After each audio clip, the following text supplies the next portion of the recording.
नमस्कार। इस वीडियो में हम इंग्लिश 9th क्लास के इंग्लिश रीडर बुक के पोएम सेक्शन से 4th चैप्टर टू डैफोडिल्स के बारे में पढ़ेंगे। डैफोडिल्स एक तरह का फूल होता है जिसका स्टेम यानी तना बहुत लंबा होता है। पीले कलर का एक फूल होता है ट्रम्पेट शेप में।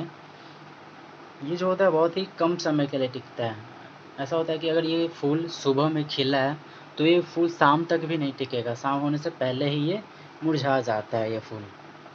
तो टू डैफोडिल्स एक पोयम है। इसके पोएट है रॉबर्ट हेरिक। रॉबर्ट हेरिक का जन्म 1591 में हुआ था और इनकी डेथ 1674 में हुई थी। ये 17वीं शताब्दी के बहुत ही जाने माने कवि हैं।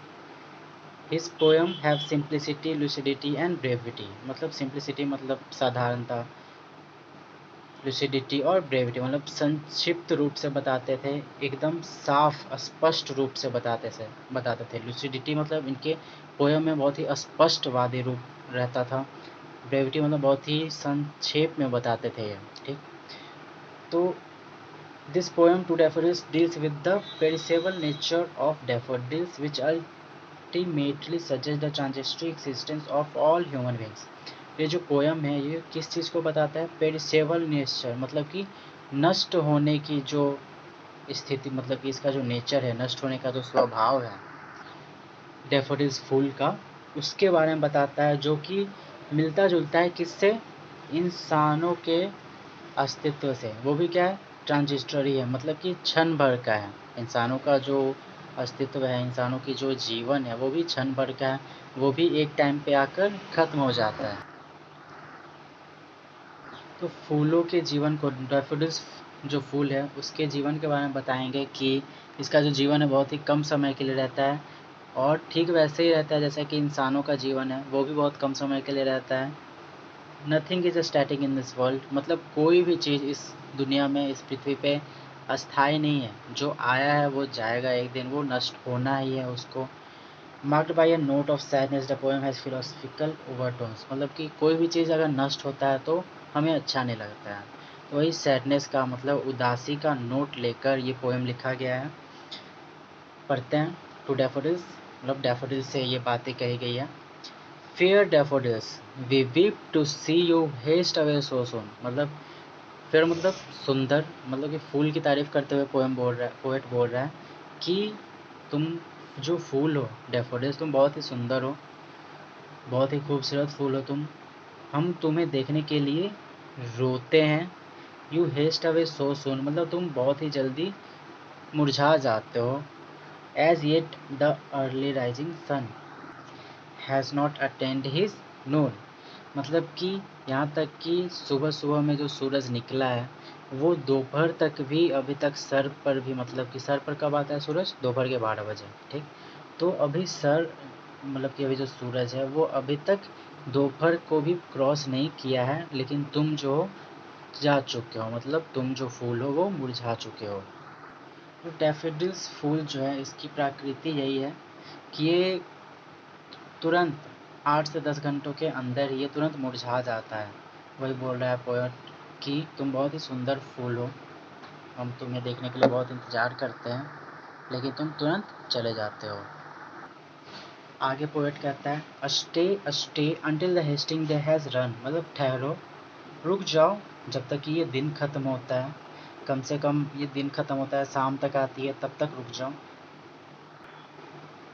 But to the even song, मतलब इवन सॉन्ग मतलब इवनिंग, शाम की जो प्रार्थना होती है तब तक रुक जाओ तुम। फूल से बोल रहा है कि इतनी जल्दी मत मुरझाओ, इतनी जल्दी मत जाओ, कम से कम शाम की प्रार्थना तक तुम हमारे साथ रहो। And having prayed together we will go with you along, शाम तक ठहरो, हम जो है प्रार्थना करने तुम्हारे साथ जाएंगे और हम दोनों साथ में प्रार्थना करेंगे, ऐसा कवि फूल से कह रहा है। फिर आगे कवि बोलता है we have short time to stay as you, और हमारे पास भी कम समय है रहने के लिए जैसा तुम्हारे पास है, मतलब एकदम उतना भी कम नहीं है, लेकिन क्या है, अस्थाई नहीं है।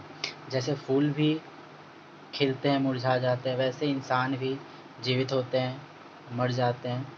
We have as short a spring, जैसे शॉर्ट मतलब कि स्प्रिंग बसंत का जो मौसम होता है वो भी छोटा होता है, आता है चला जाता है, वैसे हमारे जो जीवन है जो वो भी कम समय का, वो भी आता है और चला जाता है।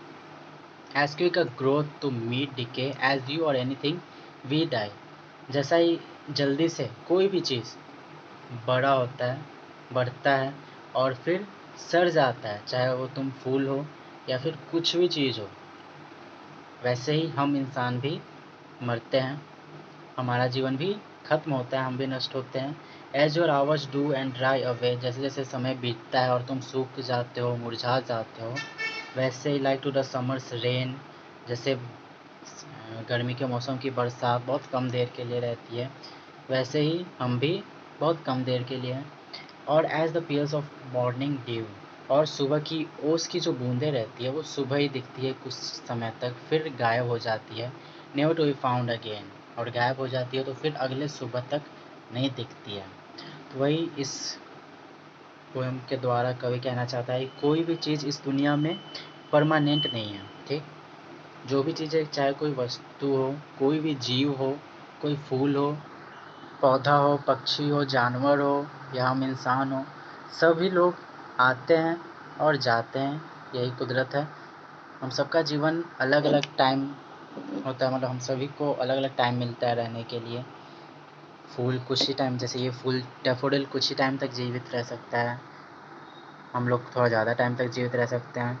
तो यही कवि बताता है और सैडनेस के साथ एंड करता है कि never to be found again, मतलब एक बार जो ख़त्म हो जाते हैं तो फिर दोबारा हम कभी नहीं मिलते हैं। ठीक, थैंक यू। और अच्छे से रीडिंग डालेंगे और क्वेश्चन आंसर का प्रैक्टिस करेंगे और याद करेंगे अच्छे से ये सारे वर्ड मीनिंग्स को। कोई भी प्रॉब्लम डिक्शनरी का या गूगल का यूज़ करेंगे, अच्छे से समझेंगे। Okay, thank you very much.